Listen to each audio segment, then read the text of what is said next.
traffic. There's no avoiding it, and it frequently brings life in Cairo to a grinding halt.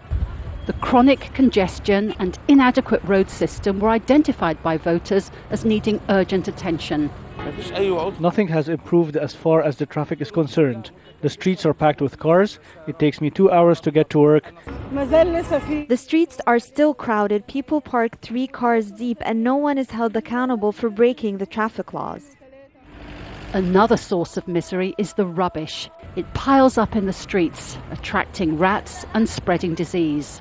But most people don't blame the president for the fact there are still mountains of trash. Everyone throws the rubbish onto the streets, but it's our own responsibility.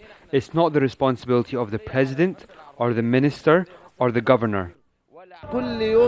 Every morning the government takes away the rubbish, but the people keep throwing more in the streets. The problem is the people. When Hosni Mubarak was removed from power, much of his security apparatus disappeared from the streets. The absence of police led to more lawlessness. Now the police are back, but people disagree on whether the city is any safer. Now security is better, especially around Tahrir Square. There used to be thugs and a lot of street vendors, but now we hope for more safety and security. Every day we hear of criminal incidents and people being abducted. There is no security.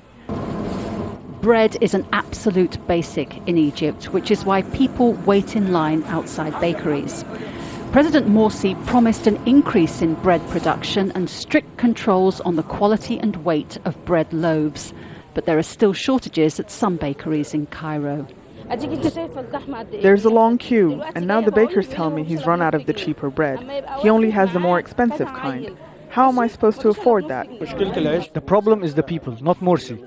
Bakery owners sell flour on the black market for higher prices. People need to change their behavior if things are going to improve. Many of the problems Mohamed Morsi is tackling date back decades, and most of the people we spoke to seemed willing to give the president more time to fulfill his promises. Jacky, Rowland, Al Jazeera, Cairo.